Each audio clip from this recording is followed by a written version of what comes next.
नमस्कार, मी दिव्या. तरुण भारत संवादच्या आजच्या बातमीपत्रात आपलं स्वागत. कोल्हापूर शहर आणि जिल्ह्यातील राजकीय घडामोडी, ऐतिहासिक निर्णय आणि महत्त्वपूर्ण सामाजिक विषयांचा आढावा आपण घेणार आहोत. आता पाहूया ठळक बातम्यांचा सविस्तर आढावा. कोल्हापूर रत्नागिरी मार्गावरील देवाळे तालुका पन्हाळा येथे राज्य उत्पादन शुल्क शाहूवाडी विभागाने धाड टाकून बनावट विदेशी मद्यांचा साठा जप्त केला. या कारवाईत 180 मिली क्षमतेच्या 384 सीलबंद बाटल्या, एक 4 चाकी वाहन व 4 मोबाईल असा सुमारे 28,73,480 रुपयांचा मुद्देमाल हस्तगत करण्यात आलाय. या प्रकरणी तिघांना अटक करण्यात आली असून पुढील तपास सुरू आहे. वन्यजीव संरक्षण अधिनियमाअंतर्गत संरक्षित असलेल्या दुर्मिळ समुद्री प्रजातींची बेकायदेशीर विक्री अद्याप थांबलेली नसल्याचं पुन्हा एकदा उघड झालंय. फुलेवाडी रिंग रोड परिसरातील एका मासळी विक्री कंपनीत विक्रीसाठी ठेवलेला पाकड शॉर्ट फिन डेव्हिल रे म्हणजेच मोबिला कुहली हा दुर्मिळ मृत मासा वन विभागाने जप्त केलाय. पुढील तपास सुरू आहे. आज दिनांक 25/2/2026 रोजी सकाळी मिळालेल्या माहितीवरून मी व माझा स्टाफ फुलेवाडी येथील ring road friendship fish company येथे मोबिला मॉबलर स्पाइनटेल डेव्हिल रे हा वन्यजीव अनुसूचित 1 मधील मासा सदर दुकानामध्ये विक्रीसाठी ठेवण्यात आल्याचे समजले. तो मासा वन्यजीव संरक्षण अधिनियम 1972 अन्वये जप्त करून ताब्यात घेतला. पुढील तपास चालू आहे. वन्य प्राण्यांनी केलेल्या हल्ल्यात नागाव तालुका हातकलंगले येथील अनिल पुजारी या मेंढपाळाची 6 बकरी ठार झाली. यामध्ये मेंढपाळाचे सुमारे 50,000 रुपयांचं आर्थिक नुकसान झाले. ही घटना मंगळवारी घडली.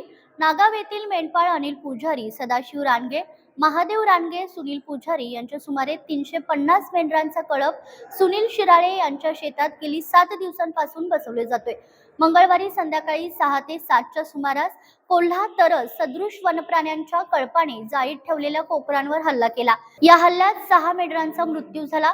अशा घटना वारंवार घडत असल्याने यावर तातडीने उपाययोजना कराव्यात अशी मागणी ग्रामस्थांमधून होतीये. उचगाव येथील हायवे चौकाच्या पूर्व बाजूस सेवा मार्गावर गेले 2 आठवडे सांडपाणी आल्याने रस्त्याचे तडे बनले. त्यामुळे वाहनधारकांना येथून ये जा करताना मोठी तारेवरची कसरत करावी लागते. त्यातच रस्त्यात पाण्यामुळे खड्डे पडल्याने वाहनधारकांना प्रचंड गैरसोयी करावी लागते. येथील सांडपाण्याचा त्वरित बंदोबस्त करावा अशी मागणी देखील होतीये. हलकर्णी चंदगड रस्त्याच्या कामासाठी शेकडो वर्ष उभे असलेले वटवृक्ष तोडण्याचा प्रयत्न सुरू आहे. रस्त्यासाठी वटवृक्षाचे अस्तित्व धोक्यात आलंय. हे वृक्ष वाचवण्यासाठी वृक्षप्रेमींनी लढा तीव्र केलाय. निसर्गाचा ठेवा पुढच्या पिढीसाठी टिकवून ठेवण्यासाठी लोकप्रतिनिधींनी या प्रकरणात गांभीर्याने हस्तक्षेप केला तरच हे वटवृक्ष वाचू शकतील. अन्यथा आजऱ्याचा निसर्ग वैभवाचा वारसा केवळ कागदावरच उरेल अशी भावना वृक्षप्रेमींकडून व्यक्त होतीये. CPR रुग्णालयात रोबोटिक जॉईंट रिप्लेसमेंट शस्त्रक्रियेची सुविधा लवकरच सुरू होणार आहे. प्रामुख्याने हाडांच्या शस्त्रक्रियांमध्ये गरीब व गरजूंना मोफत व माफक दरात हायटेक उपचार मिळणार आहेत. याची टेंडर प्रक्रिया सुरू असून येत्या 2 ते 3 महिन्यात ही आधुनिक रोबोटिकद्वारे शस्त्रक्रिया केली जाणार आहे. त्यामुळे गरिबांचा दवाखाना म्हणून ओळखणारे CPR रुग्णालय आणखी हायटेक होणार आहे. कोल्हापूर जिल्हा सहकारी दूध उत्पादक संघ म्हणजेच गोकुळच्या आगामी निवडणुकीची प्रक्रिया अधिकृतरित्या सुरू झाली आहे. मतदार यादी तयार करण्यासाठी प्रशासनाच्या हालचालींना वेग आलाय.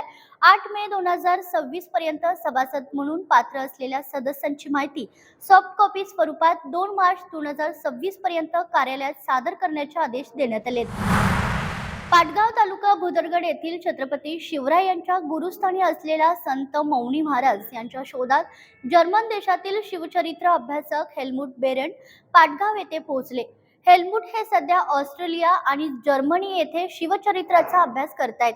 ऐतिहासिक आध्यात्मिक परंपरेचे केंद्र असलेल्या संत मौनी महाराज मठ येथे भेट देत संत परंपरेचा अभ्यास केला. यामुळे मठाचे आध्यात्मिक महत्त्व आणि इतिहास पुन्हा एकदा चर्चेत आलाय.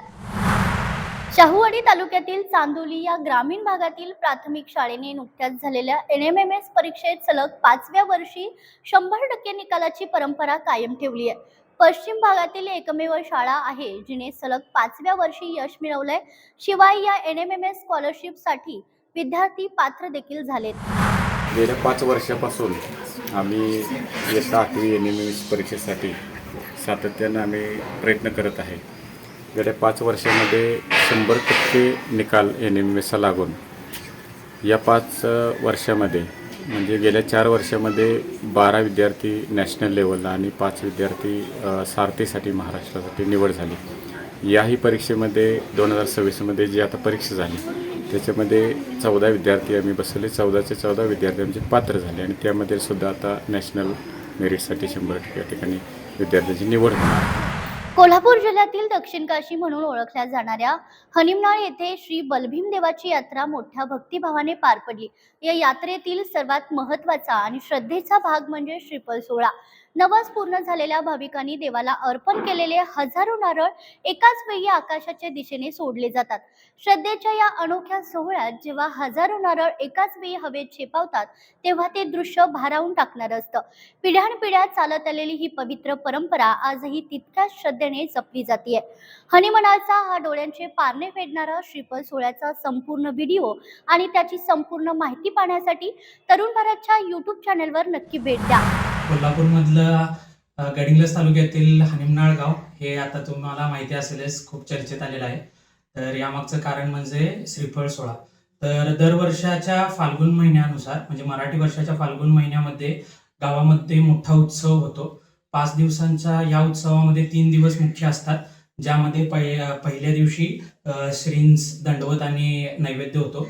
दुसऱ्या दिवशी पालखी भेट आणि पालखी भेट झाल्यावरती श्रीफळ सोहळा होतो आणि तिसऱ्या दिवशी ललित. तर यामध्ये मुख्य आकर्षण म्हणजे श्रीफळ सोहळा.